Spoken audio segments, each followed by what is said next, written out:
How to predict market crash. Market crash को predict करने के लिए बहुत सारे फैक्टर्स की ज़रूरत होती है, लेकिन उनमें से सबसे ज़्यादा इंपॉर्टेंट ये 3 फैक्टर्स हैं। तो डायरेक्ट फर्स्ट पॉइंट पर आते हैं, जो कि है इकोनॉमिक इंडिकेटर। अब इकोनॉमिक इंडिकेटर में ये सारे पॉइंट आ जाते हैं, जैसे GDP growth, inflation, unemployment rate and interest rate. ठीक है, इन सब का जनरली मतलब हमको पता ही रहता है कि जीडीपी ग्रोथ मतलब आपकी कंट्री किस ग्रोथ से बढ़ रही है, इन्फ्लेशन मतलब महंगाई वगैरह वगैरह। लेकिन सबसे इम्पॉर्टेंट चीज़ आती है कि इन नंबर्स को हम इंटरप्रेट कैसे करें, तो जिससे हम मार्केट के क्रैश को आइडेंटिफाई कर पाएँ। इसके लिए मैंने सिंपल 2008 का क्रैश, कोविड-19 का क्रैश और करंट सिचुएशन तीनों के नंबर्स को कंपेयर करके एक इंटरप्रेशन निकाला है, और सेम तरीके से आप भी कर सकते हो। तो फर्स्ट पॉइंट है जीडीपी ग्रोथ। 2008 में लगभग 3.9% थी, कोविड-19 में 7.3, और अभी करंट सिचुएशन में ये लगभग 6.5% के आसपास है। 2008 में ग्लोबल फाइनेंशियल इशू की वजह से हमारी इकोनॉमी बहुत ज़्यादा ड्रो डाउन हो गई थी और एकदम डिक्लाइन में चली गई थी। वहीं कोविड-19 के क्रैश में ये ग्रोथ 7.3% के आसपास थी, लेकिन लॉकडाउन की वजह से डिस्ट्रप्शन जो हुआ वो एक अनप्रिडिक्टेड डिक्लाइन था। और अभी की हम करंट सिचुएशन देखें तो ये रिकवर कर रही है, तो इसमें मेजर कोई इशू नहीं है। Second point is inflation. 2008 में इन्फ्लेशन पीक कर गया था 12% पे, जो कि साफ दिखाता है कि आगे कुछ क्राइसिस आने वाले हैं। और कोविड-19 की बात करें तो ये लगभग 6.6% हो गया था, और सप्लाई चेन में डिस्ट्रप्शन हो गया था पेंडेमिक की वजह से।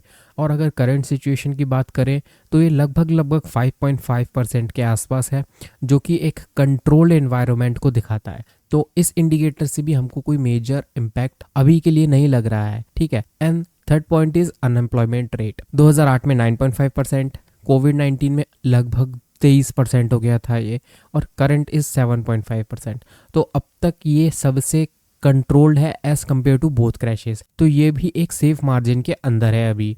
Fourth point is interest rate. 2008 में आरबीआई ने लगभग 9% से 5% कर दिया था, क्योंकि हमें ग्रोथ को स्टिमुलेट करना था। कोविड-19 में ये लगभग 4% के आसपास हो गया था, और अभी ये 4.5% या इसके आसपास ही रिफ्लेक्ट कर रहा है।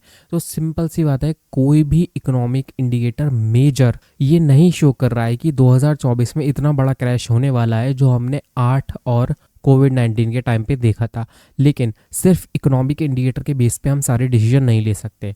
इसके लिए हमें सेकंड पॉइंट पे जाना पड़ेगा, that is market condition, outflows and inflows. इसका सिंपल मतलब है कि मार्केट में पैसा आया कितना और निकला कितना।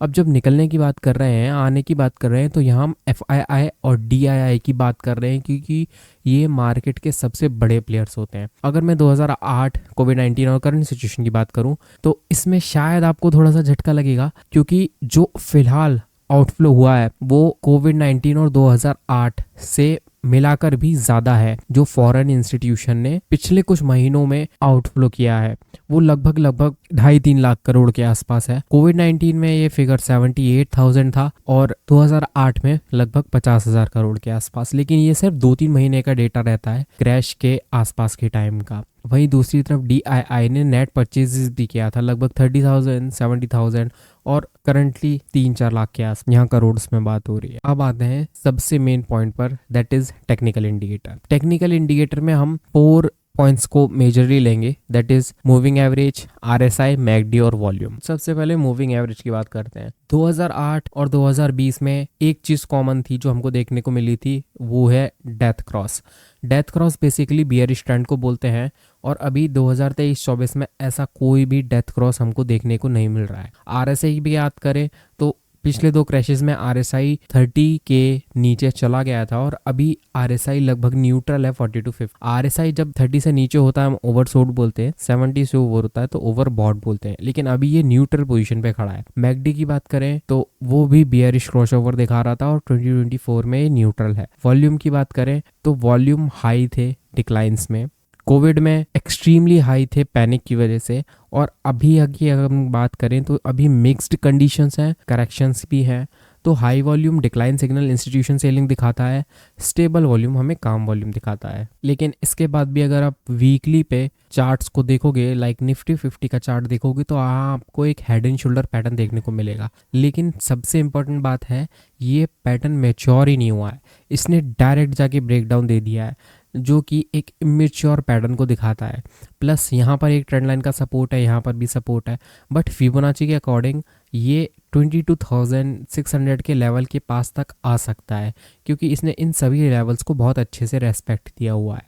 तो ये सारे फैक्टर्स जब आप कंबाइन देखते हो पिछले 2 क्राइसिस के कंपैरिजन में, तो आपको साफ साफ दिखता है कि फिलहाल जो मार्केट की कंडीशंस हैं, फैक्टर्स के अकॉर्डिंग, ओपिनियन के अकॉर्डिंग नहीं, वो काफ़ी न्यूट्रल है as compared to previous crisis. तो अभी मार्केट में मेजर क्रैश आने का कोई संभावना नहीं है, मार्केट करेक्ट कर रहा है फिलहाल, क्रैश नहीं। Thank you.